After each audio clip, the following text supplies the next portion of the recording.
ಎಲ್ಲರಿಗೂ ಚಾನಲ್ಗೆ ಮತ್ತೊಮ್ಮೆ ಸ್ವಾಗತ. So welcome back to the channel. So ಇವತ್ತು ನಾವು ನಮ್ಮ ಸ್ನೇಹಿತರ ಜೊತೆ ಒಂದು ಪವರ್ಫುಲ್ ದೇವಸ್ಥಾನಕ್ಕೆ ಹೋಗೋಣ ಅಂದ್ಕೊಂಡಿದ್ದೀನಿ. ಸೊ ಯಾವುದಪ್ಪ ದೇವಸ್ಥಾನ ಅಂತಂದರೆ ಹೊಸಕೋಟೆ ಹತ್ರ ಇರೋ ಕಂಬಳಿಪುರದಲ್ಲಿರೋ ಕಾಟೇರಮ್ಮ ದೇವಸ್ಥಾನ ಅಂತ ಹೇಳ್ಬಿಟ್ಟು ನೀವೆಲ್ಲ ತುಂಬ ಜನ ತುಂಬ ವೀಡಿಯೋಸ್ ನೋಡಿರ್ತೀರ. ಅದಕ್ಕೆ ನಾನು ಈ ದೇವಸ್ಥಾನಕ್ಕೆ ಒಂದ್ಸತಿ ಹೋಗ್ಬಿಟ್ಟು ಬರೋಣ ಅಂತ ಹೊರಟಿದ್ದೀನಿ. ಸೊ ಈ ದೇವಸ್ಥಾನದ ಸ್ಪೆಷಾಲಿಟಿ ಅಂತಂದರೆ ಇಲ್ಲಿ 350 ವರ್ಷದ ಹಳೆಯ ಆಲದ ಮರ ಇದೆ ಅಂತೆ. ಅದೂ ಜೋಡಿ ಆಲದ ಮರ ಅಂಥೇಳಿ. ಈ ಜೋಡಿ ಆಲದ ಮರನ ಏನಂತ ನಂಬ್ತಾರಪ್ಪ ಅಂತಂದರೆ, ಒಂದು ಮನೇಶ್ವರ ಸ್ವಾಮಿ, ಇನ್ನೊಂದು ಕಾಟೇರಮ್ಮ ದೇವಿ ಅಂತ ನಂಬ್ತಾರೆ. ಸೊ ಒಂದು ಪವರ್ಫುಲ್ ಜಾಗ, ಪವರ್ಫುಲ್ ದೇವಸ್ಥಾನ. ನಾನು ಫೇಸ್ಬುಕ್ಕಲ್ಲಿ ತುಂಬ ವೀಡಿಯೋಸ್ ನೋಡಿದ್ದೆ ಆ್ಯಕ್ಚುಲಿ. ಸೊ ಅದಕ್ಕೆ ಒಂದು ಸತಿ ವಿಸಿಟ್ ಮಾಡಬಾರ್ದು ಅಂತ ಸೊ ಇವಾಗ ಹೊರಟಿದ್ದೀನಿ. ಸೊ ಇವಾಗ ಹೊಸಕೋಟೆ ಹೋಗ್ಬಿಟ್ಟು ಹೊಸಕೋಟೆಯಿಂದ ದಾಬಾಸ್ಪೇಟೆ ರೋಡ್ ಆಗಿದೆಯಲ್ಲ, ಆ ರೋಡಲ್ಲಿ ಹೋಗಬೇಕು. ಒಂದು 7-8 ಕಿಲೋಮೀಟ್ರ್ ಹೋದರೆ ಅಲ್ಲೇ ಪಕ್ಕದಲ್ಲೇ ಹಳ್ಳಿ ಇರೋದು, ಇದು ಕಂಬಳಿಪುರ ಅಂತ. ಅಲ್ಲೇ ಈ ದೇವಸ್ಥಾನ ಇರೋದು. ನೋಡಿ, ನಮ್ಮ ಫ್ರೆಂಡ್ಸ್ ಜೊತೆ ಬಂದಿದ್ದೀವಿ, ನಮ್ಮ ಚಂದ್ರಣ್ಣವ್ರ ಜೊತೆ ಮತ್ತು ನಮ್ಮ ರಾಜು ಜೊತೆ ಬಂದಿದ್ದೀವಿ. ಸೊ ಕಾಟೇರಮ್ಮ ದೇವಸ್ಥಾನಕ್ಕೆ ಹೋಗ್ಬಿಟ್ಟು ಅಲ್ಲಿ ತೋರಿಸ್ತೀನಿ ಎಲ್ಲ ದೇವಸ್ಥಾನ ಯಾವುದೇ ರೀತಿ ಇದೆ, ಏನು ಎತ್ತ ಅಂತೆಲ್ಲ ತೋರಿಸ್ತೀನಿ. ಸೊ ಕಂಪ್ಲೀಟ್ ಡೀಟೇಲ್ಸು ನೋಡ್ತಾಯಿರಿ. ಒಳಗಡೆ ಬರ್ತಾ ಇದ್ದಂಗೆ ನಿಮಗೆ ಕಾಣಿಸೋದೆ ಈ ಭದ್ರಕಾಳಿ ದೇವಿ ಪ್ರತಿಮೆ. ಒಂದು 35 ಅಡಿ ಮೇಲೆ ವಿಗ್ರಹ ಐತೆ ಅಂತ ಅಂದ್ಕೊತೀನಿ.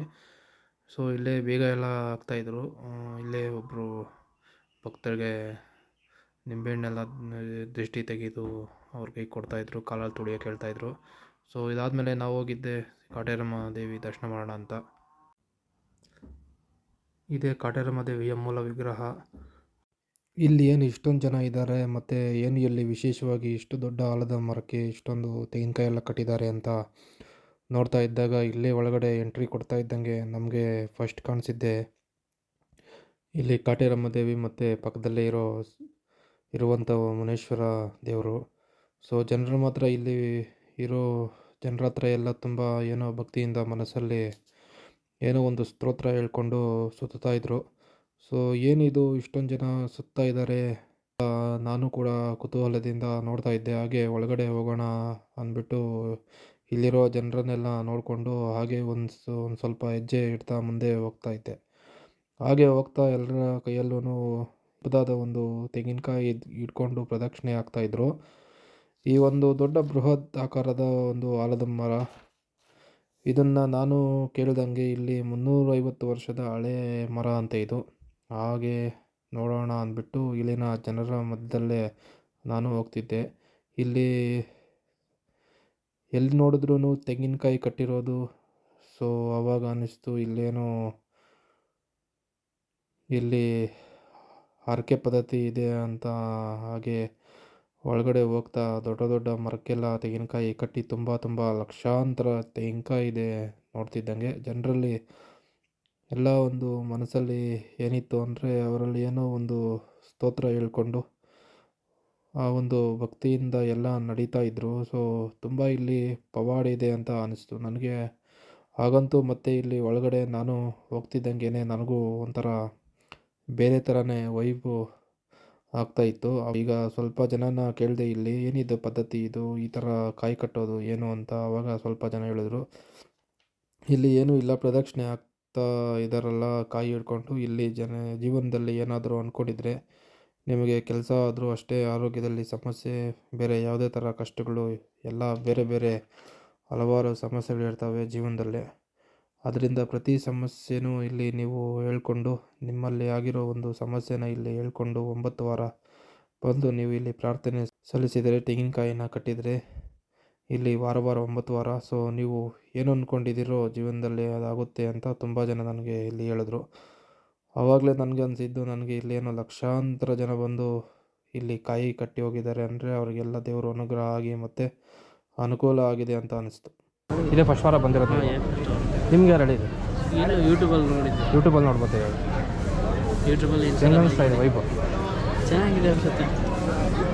ಅದಕ್ಕೆ ಮನೆ ಬೆಂಗಳೂರಿಂದ ದಿತ್ತು. ಯಾವ ಊರು ನಿಮ್ಮದು? ಕೇರ್ಪುರಂ. ಎಷ್ಟು ದಿನದಿಂದ ಬರ್ತಾ ಇದ್ದೀರಾ? ಒಂದು 3 ತಿಂಗಳಿಂದ ಬಂದು. ಎಷ್ಟು ವಾರ? ಎಷ್ಟು ಅಂದರೆ ಒಂದು 5 ಟೈಮ್ 6 ಟೈಮ್ ಬಂದಿದ್ದೀನಿ. ಏನು ಇದು ಅರ್ಕೆ ಏನೋ ಆಯಿತಾ? ಇಲ್ಲ, ಮತ್ತೆ ಸುಮ್ಮನೆ ವಿಸಿಟ್ ಮಾಡಿ ದೇವ್ರ ನೋಡಿ ದೇವಸ್ಥಾನ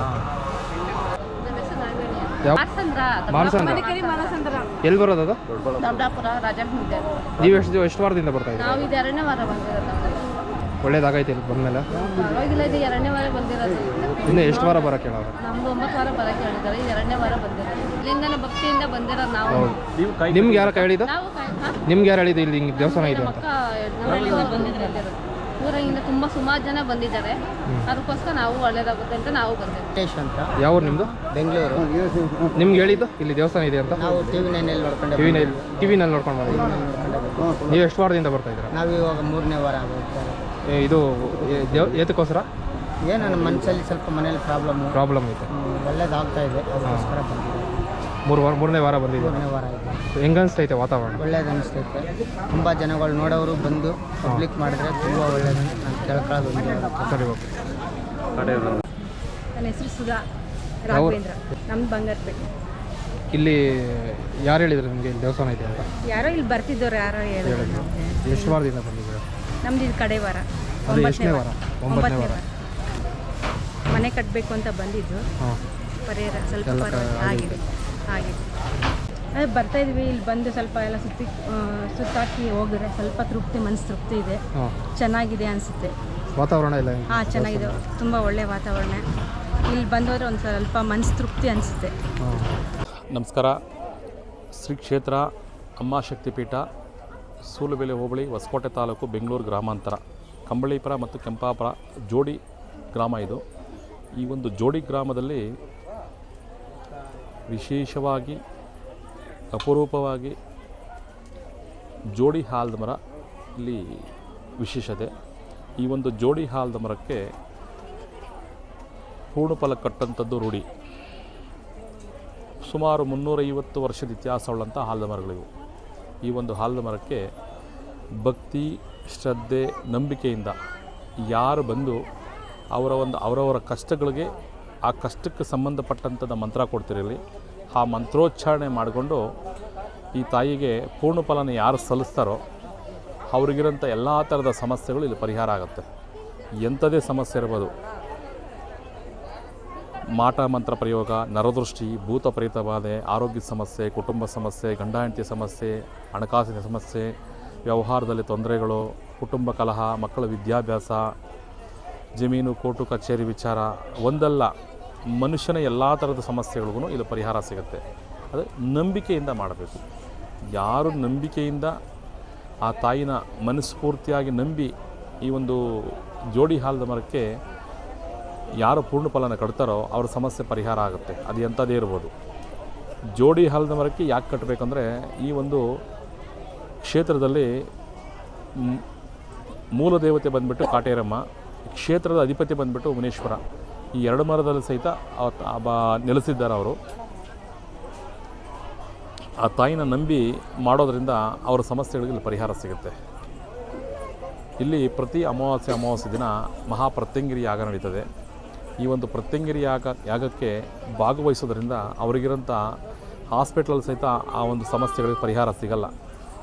ಯಾವುದಪ್ಪ ಸಮಸ್ಯೆಗಳಂದರೆ, ಈ ಒಂದು ನರದೃಷ್ಟಿ, ಮಾಟ ಮಂತ್ರಗಳು, ಭೂತ ಪ್ರೇತ ಬಾಧೆಗಳು, ವ್ಯವಹಾರದಲ್ಲಿ ತೊಂದರೆಗಳು, ಆರೋಗ್ಯದಲ್ಲಿ ತೊಂದರೆಗಳು, ಕುಟುಂಬದಲ್ಲಿ ಕಲಹಗಳು, ಈ ಥರ ಒಂದಲ್ಲ ಮಾನವ ಜನ್ಮದಲ್ಲಿರುವಂಥ ಎಲ್ಲ ಸಮಸ್ಯೆಗಳು ಆ ಒಂದು ಮಹಾಯಾಗಕ್ಕೆ ಭಾಗವಹಿಸೋದ್ರಿಂದ ಪರಿಹಾರ ಸಿಗುತ್ತೆ. ಈ ಒಂದು ಮಹಾಪ್ರತ್ಯಂಗಿರಿ ಯಾಗನ ವಿಶೇಷವಾಗಿ ಒಣಮೆಣಸಿನಕಾಯಿ, ಬಿಳಿ ಸಾಸಿವೆ, ಕರಿಮೆಣಸು, ಕಲ್ಲುಪ್ಪು ಹಾಗೂ 108 ಸಮಿತಿಗಳಿಂದ ಮಾಡೋಂಥದ್ದು ಯಾಗ. ಭಾರಿ ಅದ್ಭುತವಾಗಿರುತ್ತೆ. ಅದ್ಭುತ ಅನ್ನೋದಕ್ಕಿಂತ ವಿತಿನ್ ಸೆಕೆಂಡ್ಸಲ್ಲಿ ರಿಸಲ್ಟ್ ಸಿಗುತ್ತೆ ಆ ಯಾಗಕ್ಕೆ ಭಾಗವಹಿಸೋದ್ರಿಂದ. ಬಂದು ಭಾಗವಹಿಸ್ಬೋದು. ಹಾಗೂ ಪ್ರತಿ ಹುಣ್ಣಿಮೆ ದಿನ ಲಕ್ಷ್ಮೀ ಕುಬೇರ ಯಾಗ ನಡೀತದೆ. ಏನಪ್ಪ ಲಕ್ಷ್ಮೀ ಕುಬೇರ ಯಾಗ? ಮನುಷ್ಯನಿಗೆ ಇರೋಂಥದ್ದೇ ದುಡ್ಡು. ಎಷ್ಟು ಸಂಪಾದನೆ ಮಾಡೋದು ಸಹಿತ ದುಡ್ಡು ನಿಲ್ಲಲ್ಲ ಇಲ್ಲಿ. ಮನೆಯಲ್ಲಿ ಹಣಕಾಸಿನ ಸಮಸ್ಯೆಗಳು, ತೊಂದರೆಗಳು, ಕುಟುಂಬದಲ್ಲಿ ಕಲಹಗಳು, ಇವೆಲ್ಲ ಸಮಸ್ಯೆಗಳು ಈ ಒಂದು ಲಕ್ಷ್ಮೀ ಕುಬೇರ ಯಾಗದಲ್ಲಿ ಪರಿಹಾರ ಸಿಗುತ್ತೆ. ಮನೆಯಲ್ಲಿ ಸ್ಥಿರ ಲಕ್ಷ್ಮಿ ಅನುಗ್ರಹ ಆಗುತ್ತೆ.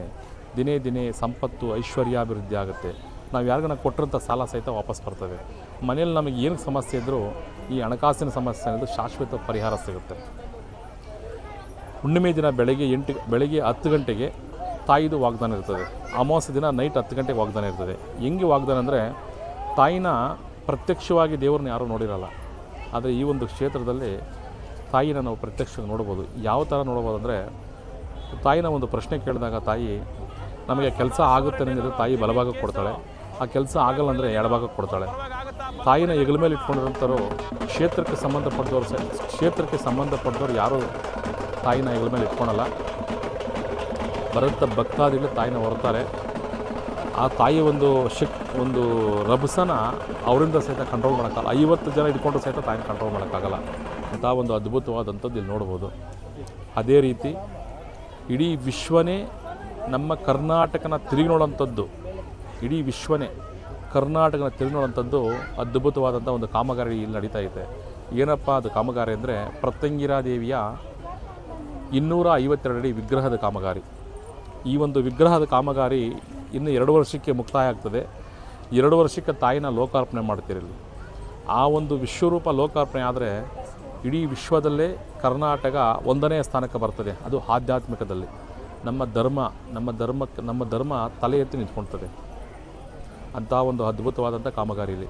ಪ್ರತ್ಯಂಗಿರಾ ದೇವಿ ಅಂದರೆ 100ರಲ್ಲಿ 10% ಜನಕ್ಕೆ ಮಾತ್ರ ಗೊತ್ತು, 90% ಜನಕ್ಕೆ ಗೊತ್ತಿಲ್ಲ. ತಾಯಿ ಅಥರ್ವಣ ಭದ್ರಕಾಳಿ, ಕಲಿಯುಗದ ಅಧಿದೇವತೆ. ಈ ಮಾಟ ಮಂತ್ರ, ಭೂತ ಪ್ರೇತ ಬಾಧೆ ಸರಿ ಎಲ್ಲ ಥರದ ಗ್ರಹಗಳಿಗೂ ಹಾಗೂ ದುಷ್ಟಶಕ್ತಿಗಳಿಗೂ ತಾಯಿ ಅಧಿಪತಿ. ಅವಳು ಆದಿನ ಇಲ್ದಿದ್ದು ಯಾವುದೂ ನಡೆಯಲ್ಲ. ಆ ತಾಯಿ ಕಲಿಯುಗದಲ್ಲಿ ನೆಲೆಸ್ತಾ ಇದ್ದಾಳೆ. ಅದು ಇಷ್ಟು ದೊಡ್ಡ ಮಟ್ಟದಲ್ಲಿ ತಾಯಿ ಒಂದು ರೂಪ ತೋರಿಸ್ತಾ ಇದ್ದಾಳೆ ಅಂದರೆ, ಈ ಕಲಿಯುಗದಲ್ಲಿ ನಡೆಯುವಂಥ ಒಂದು ದುಷ್ಟಶಕ್ತಿಗಳನ್ನು ಸದೆ ಬಡಿಯೋದಕ್ಕೋಸ್ಕರನೇ ತಾಯಿ ಒಂದು ವಿಶ್ವರೂಪ ತೋರಿಸ್ತಾವಳೆ. ತಾಯಿ ಒಂದು ಚಿಕ್ಕ ವಿಗ್ರಹ ಪ್ರತಿಷ್ಠಾಪನೆ ಮಾಡಬೇಕಂದ್ರೆ ತುಂಬ ಸಮಸ್ಯೆ, ತುಂಬ ಕಷ್ಟಗಳು, ತುಂಬ ನೋವು ಅನುಭವಿಸ್ಬೋದು.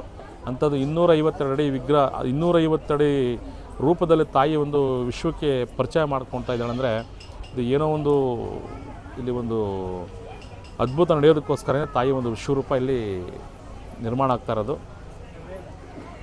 ಅಂಥ ಒಂದು ಅದ್ಭುತವಾದಂಥ ಕಾಮಗಾರಿ ಸಹಿತ ನಡೀತಾ ಇದೆ. ಇಂಥ ಒಂದು ಮಹತ್ ಕಾರ್ಯಕ್ಕೆ ಪ್ರತಿಯೊಬ್ಬರೂ ಸಹಿತ ಅವ್ರ ಕೈಲಾದಷ್ಟು ಸೇವೆ ಮಾಡಬೇಕು. ನಿಮಗೆ ಮನಸ್ಫೂರ್ತಿಯಾಗಿ ಒಂದು ಇಟ್ಟಿಗೆ ತಂದು ಕೊಟ್ಟರು ಸಹಿತ ನಾವು ಸ್ವೀಕರಿಸ್ತೀರಿ. ನಿಮಗೆ ಭಕ್ತಿಯಿಂದ ನೀವೇನು ಕೊಟ್ಟರು ಸಹಿತ ಕೈ ಚಾಚ್ತೀರಿ. ತಾಯಿ ಮಗುಗೆ ಜನ್ಮ ಕೊಡ್ತಾಳೆ. ಅಂಥ ಒಂದು ತಾಯಿಗೆ ನಾವು ರೂಪ ಕೊಡ್ತಾ ಇದ್ದೀರಂದರೆ, ನಮ್ಮಂಥ ಪುಣ್ಯವಂತರು ಜಗತ್ತಿನಲ್ಲಿ ಯಾರೂ ಇರಲ್ಲ. ಇಂಥ ಮಹತ್ ಕಾರ್ಯದಲ್ಲಿ ಯಾರು ಕೈ ಜೋಡಿಸ್ತಾರೋ ಅವರ ವಂಶಗಳು ಈ ಭೂಮಿ ಮೇಲೆ ಇರೋ ತನಕ ತಾಯಿ ಅನುಗ್ರಹ ನಮಗಿರ್ತದೆ. ಈ ಒಂದು ದೊಡ್ಡ ಪ್ರಾಜೆಕ್ಟ್ನ ಯಾವ ರೀತಿ ನಾವು ಇಲ್ಲಿ ನೆರವೇರಿಸ್ತಾ ಇದ್ದೀರಿ, ಮಾಡ್ತಾ ಇದ್ದೀರಿ ಅಂದರೆ, ಇಲ್ಲಿ ಏನು ಭಕ್ತಾದಿಗಳು ಬಂದು ಈ ಒಂದು ಏನು ಅರಕೆಕಾಯಿ ಕಾಣಿಸ್ತದೋ, ಈ ಅರಕೆಕಾಯಿನ 150 ರೂಪದಲ್ಲಿ ತೊಗೊಳ್ತಾರೆ. ಈ 150 ರೂಪಾಯಿ ಕ್ಷೇತ್ರದಲ್ಲಿ ಕೊಟ್ಟು ಆ ಅರಕೆಕಾಯಿನ ತೊಗೊಳ್ತಾರೆ. ಈ 150 ರೂಪಾಯಿನ ನಾವು ಟ್ರಸ್ಟ್ ಮುಖಾಂತರ ಒಂದು ಕಡೆ ಶೇಖರಣೆ ಮಾಡಿ, ಹಾಗೂ ಭಕ್ತಾದಿಗಳು ಇಲ್ಲಿ ಬಂದು ಅವ್ರಿಗೆ ಒಳ್ಳೆಯದಾಗಿ ಏನೊಂದು ಡೊನೇಷನ್ ರೂಪದಲ್ಲಿ, ದೇಣಿಗೆ ರೂಪದಲ್ಲಿ ಕೊಡ್ತಾರೋ, ಇದನ್ನೆಲ್ಲ ಒಂದು ಕಡೆ ಶೇಖರಣೆ ಮಾಡಿ ಬರೋಂಥ ಉಂಡಿ ಕಾಸನ್ನ ಶೇಖರಣೆ ಮಾಡಿ ಡೆವಲಪ್ಮೆಂಟ್ ಮಾಡ್ತಾರಂಥದ್ದು. ಇಲ್ಲಿ ನಡೀತಾ ಇರೋದು ಪ್ರತಿಯೊಂದು ಡೆವಲಪ್ಮೆಂಟು ಭಕ್ತಾದಿಗಳು ಕೊಡೋಂಥ 1 ರೂಪಾಯಿಂದ ಅವ್ರು ಏನೋ ಒಂದು ಅರಕೆಕಾಯಿ ರೂಪದಲ್ಲಿ 150 ರೂಪಾಯಿ ಕೊಟ್ಟು ತೊಗೊಳ್ತಾ ಇರ್ತಾರೋ ಆ ಒಂದು ದೇಣಿಗೆಯಿಂದ ಮಾಡ್ತಾರಂಥದ್ದು. ಪ್ರತಿದಿನ ಶುಕ್ರವಾರ, ಮಂಗಳವಾರ, ಭಾನುವಾರ, ಅಮಾವಾಸ್ಯೆ, ಪೌರ್ಣಮಿ ಕಂಪಲ್ಸರಿ ಅನ್ನದಾಸೋಹ ಇರ್ತದೆ. ಬೆಳಗ್ಗೆ 6ರಿಂದ ನೈಟ್ 10 ತನಕ ಅನ್ನದಾಸೋಹ ಇರ್ತದೆ. ಎಷ್ಟು 1000 ಜನ ಬಂದರೂ ಸಹಿತ ಇಲ್ಲಿ ಅನ್ನದಾಸೋಹ ಇರ್ತದೆ. ಮಿನಿಮಮ್ ಅಮಾವಾಸ್ಯೆ ದಿನ 50ರಿಂದ 1,00,000 ಜನ ಗಂಟ 50ರಿಂದ 1,00,000 ಜನ ತನಕ ಇಲ್ಲಿ ಭೇಟಿ ನೀಡ್ತಾರೆ ದೇವಸ್ಥಾನಕ್ಕೆ. ಬರೋಂಥವ್ರು ಪ್ರತಿಯೊಬ್ಬರಿಗೂ ಸಹಿತ ವಸತಿ ಇರ್ತದೆ, ಅವ್ರಿಗೆ ಊಟದ ವ್ಯವಸ್ಥೆ ಇರ್ತದೆ, ಪ್ರತಿಯೊಂದು ಮೂಲಭೂತ ಸೌಕರ್ಯಗಳು ಸಹಿತ ಅವ್ರಿಗೆ ಸಿಗುತ್ತದೆ ರೀ. ನಂಬಿಕೆಯಿಂದ ಬಂದು ಮಾಡಬೇಕು. ನಂಬಿಕೆಯಿಂದ ಯಾರು ಬಂದು ತಾಯಿ ಸೇವೆ ಮಾಡ್ತಾರೋ ಪ್ರತಿಯೊಬ್ಬರಿಗೂ ಸಹಿತ ತಾಯಿ ಅನುಗ್ರಹ ಸಿಗುತ್ತೆ. ಇಂಥ ಮಹತ್ ಕಾರ್ಯದಲ್ಲಿ ಪ್ರತಿಯೊಬ್ಬರು ಸಹಿತ ಭಾಗಿರಾಗಿ ನಿಮಗಿರೋಂಥ ಸಮಸ್ಯೆಗಳ ಪರಿಹಾರ ಮಾಡಿಕೊಡ್ರಿ. ಈ ಒಂದು 2 ಮಾತು ಹೇಳಿ ಮಾತು ಮುಗಿಸ್ತೀನಿ. ಇಲ್ಲೇ ಕಳೆದ ಅದೇ ನಮ್ಮ ತಾತ ಮುತ್ತಾತನ ಕಾಲದಿಂದ ಅಲ್ಲಿ ಗುಡಿ ಇತ್ತು. ದೇವಸ್ಥಾನ ಇತ್ತು ಮೊದಲಿನಿಂದ ನಾವು 71 ವರ್ಷ ಆವಾಗಿನಿಂದ ಯಾವ ಇದೇ ಊರೇ 71 ವರ್ಷದಿಂದ ಈ ದೇವಸ್ಥಾನ ಎಷ್ಟು ದೇವಸ್ಥಾನ ಹುಟ್ಟಿದಾಗಿನಿಂದನೂ ಇತ್ತು. ರಾಮಾಯಣ ಬಂದ ಒಂದು ನಮ್ಮ ಮಾವನಿದ್ದ, ಅವ್ರ ಅಪ್ಪನು, ಅವರು ಚೆಂದಾಗಿ ನಡೆಸ್ಕೊಂಡು ಬಂದು ಕಾಯಿ ಕಟ್ಟೋದೆಲ್ಲ ಇವಾಗಿಂದ ಸ್ಟಾರ್ಟ್ ಆಗಿದೆ. ಇದು ಆವತ್ತಿಂದನೂ ಆಯಿತು, 10 ವರ್ಷದಿಂದನೂ ಆಯಿತು. ಓಕೆ. ಇಲ್ಲೇನು ಮಾಟ ಮಂತ್ರ ಅವೆಲ್ಲ ಏನಿಲ್ಲ, ನಂಬಿಕೆನೇ ಇಲ್ಲಿ ದೊಡ್ಡ ಮರ. ಎಷ್ಟೋ ವರ್ಷದ ಹಳೆ ನಮ್ಮ ತಾತನವ್ರು ಅವ್ರ ಅಪ್ಪನ ಹಾಕಿರೋದು. 2-3 ತಲಾಂತರ ಆಗಿದೆ ಮರ ಹಾಕಿ. 3 ತಲಾಂತರ. ಹಾಂ, ಸಂತೋಷ. ಒಳ್ಳೇದಾಗಲಿ. 3 ತಲಾಂತರ ಅಂದರೆ ಅಮ್ಮಮ್ಮ ಅಂದರೆ ಎಷ್ಟು ವರ್ಷ ಆಗಿರ್ಬೋದು? ನಮ್ಮ ಅಪ್ಪನ ಕೈ 110 ವರ್ಷ, ಒಂದು 300 ವರ್ಷ 300 ವರ್ಷ ಮೇಲೆ ಮರ. ಮರ ನಾವೇನು ಸುಳ್ಳು ಹೇಳ್ಬೇಕಾ? ಅದೇ ಅದೇ ಕಾಯಿ ಹೊರಗಡೆಯಿಂದ ಯಾಕೆ ತಂದು ಕಟ್ಟಬಾರ್ದು ಅಂತ ಹೇಳ್ತಾರೆ? ಅದು ಇಲ್ಲಿ 9 ನದಿ ನೀರು ತಂದು ಅದಕ್ಕೆ ಸಿಂಪರಣೆ ಮಾಡಿ ಕಾಶಿ ತೀರ್ಥ ಕೂಡ ಹಾಕಿ ಇಲ್ಲಿ ಹೋಮ ಮಾಡಿ ಅವ್ರಿಗೆ ಕೊಡೋದು. ಅವರು ಖಾಲಿ ಮನೆಗೆ ತಗೊಂಡು ಬಂದು ಇಲ್ಲಿ ಕಟ್ಬಿಟ್ರೆ ಆಗ್ತದೆ. ಅದು ಹೋಮ ಮಾಡಿ ಕಾಯಿ ಕೊಡೋದು. ಐನೂರು ಬ್ರಾಹ್ಮಣರು ಹೋಮ ಮಾಡಿ ಕೊಡೋದು ಹಂಗೆ. ಅದಕ್ಕೆ ಮನೆಯಾಗಿನ ಕಾಯಿ ಕೆಲಸ ಬರಲ್ಲ, ಇಲ್ಲಿನ ಕಾಯಿ ತಗೊಂಬೇಕು. ಇಲ್ಲಿನ ಕಾಯಿ ತಕ ಅಂತ ಹೇಳಿದ್ದು ಅಷ್ಟೇ. ಪ್ರಸಾದ ಡೈಲಿ ಇರ್ತದಾ? ಪ್ರಸಾದ ಮಂಗಳವಾರ, ಭಾನುವಾರ, ಶುಕ್ರವಾರ 3 ದಿನ ಅಷ್ಟೇ. 3 ದಿವಸ. ಇವಾಗ ನನ್ನ ನೈಟ್ಗೆ ನಾನು ಹುಡ್ಕೊಂಡ್ರೆ ನೈಟು ಮಾಡ. ರಾತ್ರಿ ಒಂದು 60-70 ಜನ ಆಳಿ ಇದ್ರೆ ಮಾಡ್ತಾರೆ. ಖಾಲಿ ಇದೀರಿ ಅಂತ ಹೇಳ್ಬೇಕು. ಇಲ್ಲ ಅಲ್ಲ, ನಾವು ಇಷ್ಟು ಜನ ಇದ್ದೀರಿ ಅಂತ ಹೇಳಿದ್ರೆ ಮಾಡ್ತಾರೆ. ಅಡಿಗೆ ನೋಡ್ತಾರಲ್ಲ, ಅನೌನ್ಸ್ ಮಾಡ್ತಾರೆ. ಊಟ ಮಾಡ್ಬೇಕಾಗಿದ್ರೆ ಬನ್ನಿ ಮಾಡ್ರಿ ಅಂತ.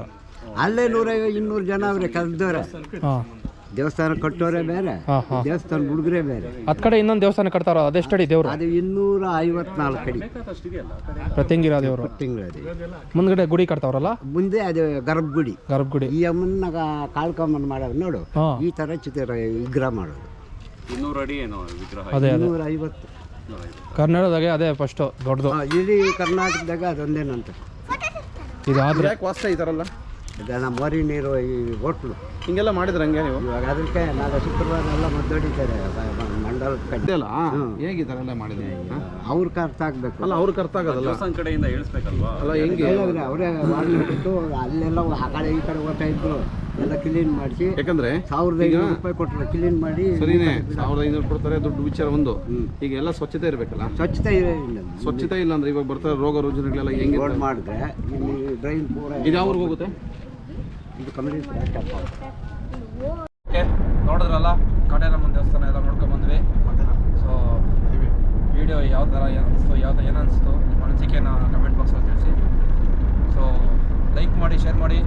ನೀವೇನಾದ್ರು ನಮ್ಮ ಚಾನಲ್ಗೆ ಹೊಸಬರಾಗಿದ್ದರೆ ಸಬ್ಸ್ಕ್ರೈಬ್ ಮಾಡಿ ಅಂತ ಹೇಳ್ತಾ, ಕನ್ನಡ ಕಂಟೆಂಟ್ ಕ್ರಿಯೇಟರ್ಸ್ ಗಂಡ ಮೋಟೋ ವ್ಲಾಗರ್ಸ್ ಈಗ ಸಪೋರ್ಟ್ ಮಾಡ್ತಾ ಇರಿ. ಮತ್ತು ಸಿಗೋಣ ಮುಂದಿನ ವೀಡಿಯೋದಲ್ಲಿ.